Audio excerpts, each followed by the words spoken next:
கிராமத்தின் சார்பாக நமது கடலாடி ஆய்வாளர் அவர்களுக்கு பொன்னாடி பற்றி கௌரவப்படுத்திக் கொள்கிறோம். கைதட்டுங்கள்.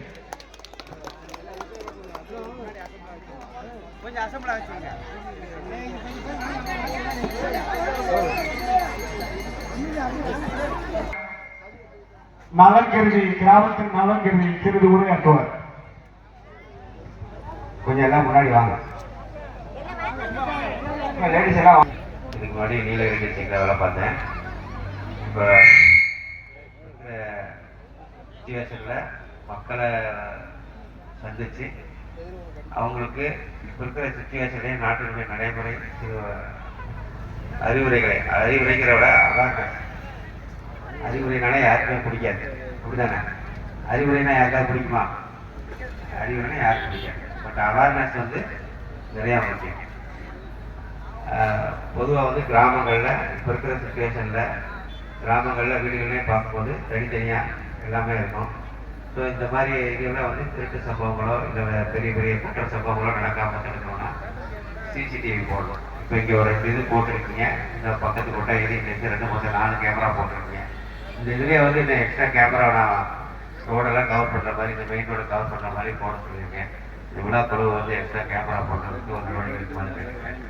இது ஏன்னா கேமராங்கிறது ஒரு 3வது கண். அது சம்பளம் இல்லாத வேலைக்கார மாதிரி, வாட்ச்மேன் மாதிரி. அது என்ன செஞ்சுட்டே இருக்கும், அது வேலையை செஞ்சுக்கிட்டே இருக்கும். மனுஷன் போய் சொல்லியா, கேமரா போய் சொல்லாது.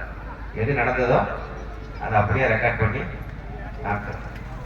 அப்புறம் கேமரா பத்திரம் உங்களுக்கே தெரியாது. ஆனால் பட் அதை அதனுடைய முன்னெடுத்து செய்யணும் அப்படிங்கிற இது வாய்ப்பு இந்த மாதிரி திருவிழா காலங்களில் வரும். ஸோ நீங்கள் எப்படி திருவிழாக்களில் இதுக்கு ஒரு செலவு பண்ணுறீங்களா, இதுக்கு ஒரு பட்ஜெட் போட்டு எக்ஸ்ட்ரா கேமரா போட்டிங்கன்னா கொஞ்சம் நல்லாயிருக்கும். அப்புறம் இப்போ இருக்கிற சுச்சுவேஷனில் மொபைல் ரொம்ப எவ்வளோக்கு எவ்வளோ ஆக்கப்பூர்வமாக இருக்கோ அவ்வளோக்கு எவ்வளோ நமக்கு இதாக இருக்கும். தாய்மார்கள் நீங்கள் நிறைய பேர் சொல்லியிருக்கீங்க.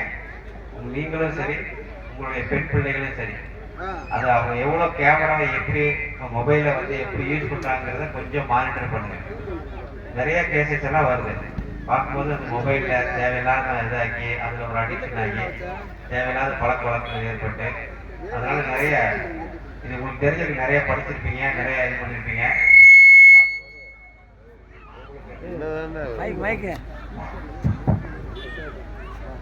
நிறைய பாதிப்புகள் கொண்டாடுறாங்க.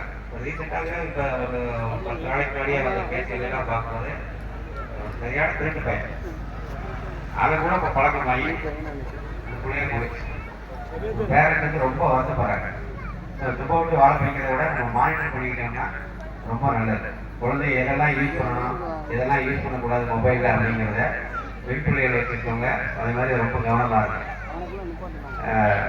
அதெல்லாம் பார்க்கும்போது ரொம்ப அந்த ஃபோன்லாம் பார்க்கும்போது நமக்கே அவ்வளோ இதாக இருக்குது. அவ்வளோ கேவலமான ஃபோட்டோஸு அப்படின்லாம் எடுத்து வச்சிருக்கேன். அதுக்குள்ளே அந்த கேஸ் போட்டு அந்த பையனை ரிமாண்ட் பண்ணியிருக்கோம், அந்த வெளியூர்லேருந்து அந்த பையனை. அப்புறம் இப்போ ஒரு இது மாதிரி ஃபோன்லேயே பழக்கமாகுது. ஃபோன்லேயே கொண்டு போயிட்டேன். அந்த பாட்டு கூப்பிட்டு ஒரு 4 நாள் 5 நாள் ஊரை சுற்றிட்டு மெட்ராஸில் போய் கூப்பிட்டு போயிட்டேன். இப்போ அதுபடியே போய் கூப்பிட்டு வர. அதனால நம்ம பெண் குழந்தைகளை நம்ம குலவிளக்கு, நம்ம பெண் குழந்தைகள் நம்ம குடும்ப கௌரவம் அதில் இருக்கிறது. அதனால நம்மளோட இதெல்லாம் தடுக்கணும்னா எல்லா வேலையுமே போலீஸே செய்ய முடியாது. நம்ம பெண் குழந்தைகளை, பர்டிகுலராக பெண் குழந்தைகளை அவங்க மொபைலில் எந்த அளவுக்கு ஸ்பெண்ட் பண்ணுறாங்க, என்னென்ன மாதிரி இது பார்க்குறாங்க, என்ன கால்ஸ் பண்ணுறாங்க, இந்த வாட்ஸ்அப்பு, இன்ஸ்டாகிராமு, ஃபேஸ்புக்கு இதெல்லாம் பார்த்தீங்கன்னா நம்மளை விட நல்ல நாலேஜாக இருக்காங்க குழந்தைகள்.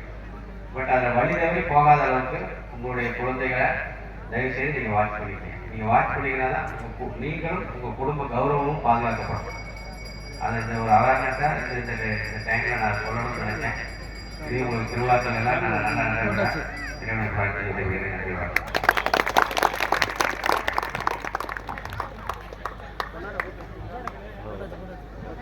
நமக்கெல்லாம் விழிப்புணர்வு ஏற்படுத்திய காவல்துறை ஆய்வாளர் அவர்களுக்கு கிராமத்தின் சார்பாக